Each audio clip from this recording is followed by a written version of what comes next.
guys, we just finished Arsenal 2, Liverpool 2, and it's another one of those games where you look at it and think we are fucking unlucky, mate. We are just unlucky at the moment. As you know, it just finished, like I said, really disappointing. It's not what you want to see at all from a club, especially when you came into this game. You're the home team, home advantage, everything's on you. You've got the pressure piling on you, and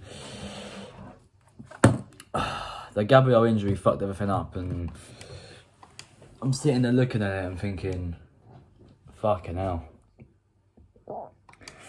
I'll get onto that in a minute, but in terms of the game itself, Saka opens the scoring. I think it was 9 minutes or something. When Saka scored, I'm like, do you know what? Come on, we can do this. And I have belief. About 5 minutes later, Virgil van Dijk equalises, and then I'm like, oh, here we go again. Here we fucking go again. And then just before half-time, Mikel Merino, out of all people, puts us 2-1 up. And it's like, if we can hold on here in the second half and hopefully get a third or even a fourth, then we've won the game. And I was saying to my mum as well, that if we were to score a third goal, it'd be game done. It's as simple as that. It would have been game done. And come back in the second half, absolutely dominating Liverpool the whole game. From first half to, I'd say, about the 87th minute or something like that, or whenever it was, Gabriel went off injured, because that's when we fell apart. We really fell asleep when Gabriel went off injured, and that injury don't look good from what I've been seeing. Apparently it's a knee injury. It's it can leave him out for quite a while. But yeah, it's disappointing, because if Gabriel never gets injured, that goal from Mohamed Salah never goes in, and fucking hell. It was a great one, to be fair, from Trent Alexander-Arnold to pick up the pass of Mohamed Salah. And this is what I'm saying. Injuries cost us massively, and I'm not going to sit here and I'm not going to be angry at the team at all, because I think this tonight was the best we played all season. If I'm honest with you, the best we played all season.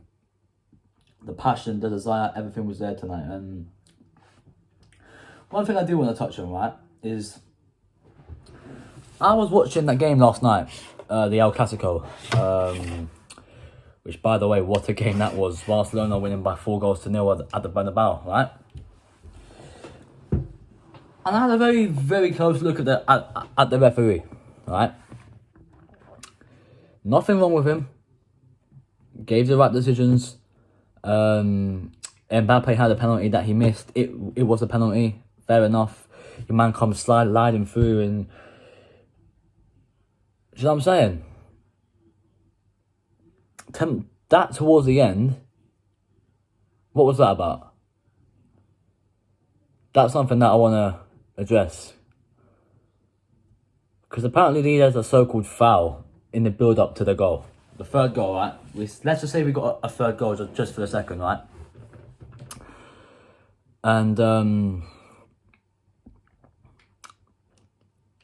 the way Havertz chipped it over Kelleher's head, then you blow your whistle.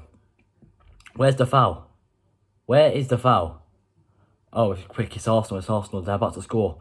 Blow your whistle quickly. Do you know what I'm saying? It's the shit that really pisses me off. And that ref in the El Clasico last night was fucking brilliant. It was a fucking great ref. I think it was a Mexican fellow, I can't even lie. But overall, it's just fucking ridiculous. It's piss poor again from the referees. When are people actually going to sit and turn around and say, do you know what? Poor Arsenal. Seriously, poor fucking Arsenal. Again, earlier, the games, Palace. Eze had 2 goals that were ruled out for offside. Neither of them were offside. And I'm sitting there shrugging my head and saying, what the fuck kind of refereeing is this? Is this bullshit? Do you know what I'm saying? You watched the Champions League game midweek against Shakhtar. I didn't see the referee in that game at all. all I saw was us playing football, which we were piss poor in that game, to be fair. Hence why there was no match review, because I didn't know what to speak about. But yeah, I feel poor decisions again. It's just getting beyond a joke, and it's just getting absolute beyond a fucking joke now. And all we can say is we want to Preston now in the League Cup. And do you know what? I'm not gonna slag the players off tonight. I'm not gonna slag them off, because I feel this is the one game where I know we're disappointed, but I'd be really happy with the way we played, the way we handled Liverpool. They were apparently coming to the Emirates to dominate us. Apparently they were coming to dominate us. Where were you then? Where's this big mouth of yours about coming to dominate us? Shut your fucking mouth, you bastards. Let's get into the player ratings. David Raya, I thought, had quite of a nervy game, if I'm honest with you. There were some good moments in there, some shaky moments. Overall, I'd give him a 7. I thought he had a good game. Left back was Julian Timber. He came back into the team, and right up until when he went off, he had Mohamed Salah in his back pocket. So for that, I'm gonna give Julian Timber a 9. It's only because he went off and then Lewis Skelly come on and it all falls apart again and Salah scores. So Julian Timber's gonna get a 9 for me. Gabriel at centre back. Of course, it was very unfortunate that he had to go off with that injury. Please to God, make him hoping he's all right. Because if we were to lose him, fucking hell. Gabriel, for his performance, he'll get an 8. Ben White, I thought done really well at centre back. I thought he was exceptional, really, to be honest with you. And I look and think, do you know what? Saliba is going to be back in. But look who we got next. Preston in the League Cup on Wednesday. He's certainly not coming back in for that game, and that's a definite. Saving for the weekend. But yeah, listen, again, Ben White gets a 9. Right back was Thomas Partey, my man of the match. And what have I said? If you follow me on Instagram, you'll know exactly what I'm saying about that story I put up there the other day. Thomas Partey has been our best midfielder this season. Do you know what I'm saying? He has. It was an absolute fucking fantastic of a fucking performance from Thomas Partey. Only once did Luis Diaz get past him in about 8-9 attempts. Thomas Partey had him in his back pocket.